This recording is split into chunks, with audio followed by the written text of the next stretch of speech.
Good morning to all. ये हमारी electronics devices and circuit की लैब है और इसमें हम आज जो एक्सपेरिमेंट करने वाले हैं उसका ऑब्जेक्ट है use of IC555 as a stable multivibrator and observe the output at different duty setting.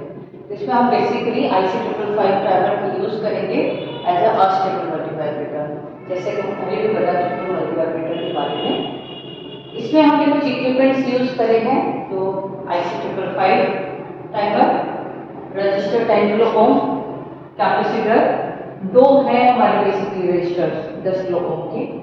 Capacitor भी दो यूज हुए हैं, 0.1 माइक्रोफैराड के। CRO चाहिए होगा, पावर सप्लाई चाहिए 15 वोल्ट की, जैसे कि सारे इलेक्ट्रॉनिक्स इक्विपमेंट्स इस पर वर्क करती हैं। ये हमारे इसका सर्किट डायग्राम है। सर्किट डायग्राम में आने से पहले इसकी थोड़ी बहुत थ्योरी बता दी जाए तो IC555 टाइमर मल्टीवाइब्रेटर की बात करें तो ये हमें तीन टाइप में डिवाइड कर रखा है, अस्टेबल, बाइस्टेबल एंड मोनोस्टेबल। तो हम जो बेसिकली पढ़ने वाले हैं वो है अस्टेबल मल्टीवाइब्रेटर। अस्टेबल मल्टीवाइब्रेटर में क्या होता है कि इसमें आउटपुट जो है स्टेबल नहीं होता है, ये ड्यूटी साइकिल की तरह पर स्विचेस करता रहता है एक स्टेट से दूसरे स्टेट से तक। जैसे ये हमारी आउटपुट वेवफॉर्म है, इसमें दिख रहा है कि पहले ऑन हुआ फिर ऑफ हो गया ऑन, बट ये अनस्टेबल है, कुछ भी आउटपुट स्टेबल नहीं रहता। इसका अब ये आउटपुट वेवफॉर्म कैसे मिलेगी, इसके लिए हमारे पास IC555 टाइमर का पिन डायग्राम है, जिसको हमने कनेक्शन इस टाइप से किया है कि हमारा अस्टेबल मल्टीवाइब्रेटर वर्क करेगा। इसमें देखा अगर सर्किट डायग्राम देखें जो कि हम अभी एग्जीक्यूट भी करेंगे अपने किट पे, तो इसमें आप देखिए कि पिन नंबर 8 और 4 को हमने शॉर्ट कर दिया है और पिन नंबर 8 को हमने VCC सप्लाई दी हुई है। देन पिन नंबर 4 और 7 से एक रजिस्टर कनेक्टेड है R1, इसकी वैल्यू है 10 किलो ओम। देन 7 और 2 इन दो पिन को कनेक्ट करा है 10 किलो ओम के रजिस्टर पे।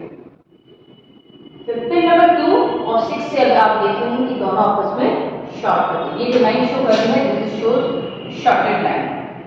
फिर पिन नंबर 6 और 5 से हमने एक कैपेसिटर कनेक्ट किया है जिसकी वैल्यू है 0.1 माइक्रोफैराड, ठीक है ना। पिन नंबर 5 से एक और कैपेसिटर कनेक्ट हुआ है C2 जिसकी 0.1 माइक्रोफैराड वैल्यू है और ये फाइनली ग्राउंडेड है।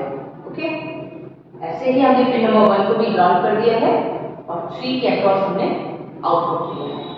आउटपुट कैसा आएगा, कुछ इस टाइप का हमारा आउटपुट होना चाहिए, जिसकी वैल्यू हम चेंज करते रहेंगे तो इसकी टी ऑन और टी ऑफ स्टेट भी चेंज होती रहेगी। इसको अब हम आकर के अपनी किट पर देखते हैं। तो ये हमारी IC555 टाइमर की किट है, जो बेसिकली इसका नाम है ऑपरेशनल एम्पलीफायर ट्रेनर किट। इसी में हमारा IC555 टाइमर लगा हुआ है।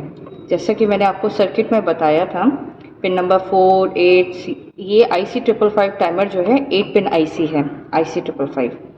यहाँ पे हमें ये रजिस्टर और कैपेसिटर दे रखा है, यहाँ से हम 10 किलो ओम और कैपेसिटर 0.1 माइक्रोफैराड का लेंगे। ये पावर सप्लाई है, ये पावर सप्लाई का कनेक्शन करेंगे। ये हमारा सर्किट डायग्राम है जिसकी हेल्प से हम अपना कनेक्शन करेंगे। अब जैसा कि मैंने बताया था, पिन नंबर 4 और 8 को हमें आपस में शॉर्ट करना है। इसमें दो टाइप के हुकअप वायर्स हैं। इन वायर्स को अगर आप देखें तो इन वायर्स में आगे भी हम कनेक्ट कर सकते हैं। तो पहले पिन नंबर 4 और 8 को हमने आपस में कनेक्ट कर दिया। 8 को VCC सप्लाई देनी है। VCC सप्लाई का देने का मतलब ये हुआ कि हमें उसे 15 वोल्ट की सप्लाई देनी है। यहाँ से हमने इसको कनेक्ट किया और ये प्लस 15 वोल्ट लिखा हुआ है, इसको हमने कनेक्शन दे दिया। ओके, देन पिन नंबर 4 से देखा जाए, पिन नंबर 4 से लेकर 7 तक एक 10 किलो ओम का रजिस्टर कनेक्टेड है। तो पिन नंबर 7 से हम 10 किलो ओम हमारा ये है, 10 किलो ओम का हम एक रजिस्टर सेलेक्ट कर दिया और इसके दूसरे पोर्ट से हम 4 किलो ओम में कनेक्शन दे देंगे। इतनी बात हो गई। देन पिन नंबर 7 और 2 के बीच में भी एक 10 किलो ओम का रजिस्टर है। तो पिन नंबर 7 से हम एक नॉर्मल वायर की लेंगे, ये हमारे वायर्स हैं। पिन नंबर 7 से एक 10 किलो ओम का रजिस्टर, ये अगेन 10 किलो ओम का रजिस्टर है, ये हमने यहाँ से लिया और दूसरे पोर्ट से हमने पिन नंबर 2 पे कनेक्ट कर दिया। नाउ पिन नंबर 6 और 2 आपस में शॉर्ट हैं, तो हम पिन नंबर 6 और 2 के बीच में आपस में एक कनेक्शन दे देंगे। अब हम सर्किट के अकॉर्डिंग 6 नंबर और 5 के बीच में 0.1 माइक्रोफैराड का हमारा कैपेसिटर है, तो हम पिन नंबर 6 से एक कैपेसिटर 0.1 माइक्रोफैराड का कनेक्ट करेंगे और 0.1 माइक्रोफैराड का दूसरा पोर्ट पिन नंबर 5 से कनेक्ट करेंगे। यहाँ तक हमारा सर्किट होने के बाद पिन नंबर 5 से ग्राउंड है 0.1 माइक्रोफैराड का कैपेसिटर। पिन नंबर 5 से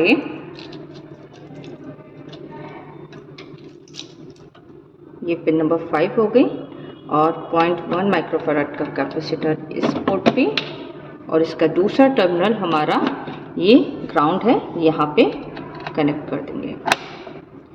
इतना होने के बाद अब पिन नंबर 1 हम देख रहे हैं कि ये भी हमारी ग्राउंड है, तो एक पिन नंबर 1 को यहाँ से लेकर के ग्राउंड कनेक्ट कर दिया हमने। ये तो हमारा बेसिक कनेक्शन हो गया। अब हमें आउटपुट देखना है पिन नंबर 3 पर, जो कि हमारा पिन नंबर 3 है। इसके लिए हमारे पास ये CRO है जो कि डुअल चैनल है, 30 मेगाहर्ट्ज़ का है। इसको हमने ऑन कर दिया कनेक्शन देने के बाद। ये हमारा टाइम पर डिवीज़न है, ये वोल्ट्स पर डिवीज़न है। ये हमारी वेवफॉर्म्स आ रही हैं। अब हम इसको कनेक्शन देंगे। पिन नंबर 3 पर हमें आउटपुट मिलेगा। पिन नंबर 3 है और इसका आउटपुट हम ये ग्राउंड पे कनेक्ट करेंगे। इसको अब हम कर देंगे ऑन। इस बात का बहुत ध्यान रखना है कि कनेक्शन होने से पहले हमें इसे ऑन नहीं रखना है, कनेक्शन तक हमें इसे पावर ऑफ करना है। और जैसे हमने इसको कनेक्शन किया,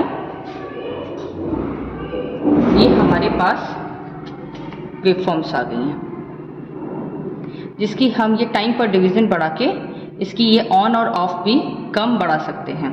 तो आप ये देखिए, इसकी ये पोजीशन थोड़ी स्टेबल होगी। पोजीशन T ऑन जो है वो स्मॉल साइज में है और T ऑफ देखिए बड़ा है। तो ये एक वेरिएशन है। दिस ये शो कर रहा है कि ये अनस्टेबल मल्टी वाइब्रेटर है, जिसका आउटपुट एक अनस्टेबल फॉर्म में आ रहा है, स्टेबल नहीं है।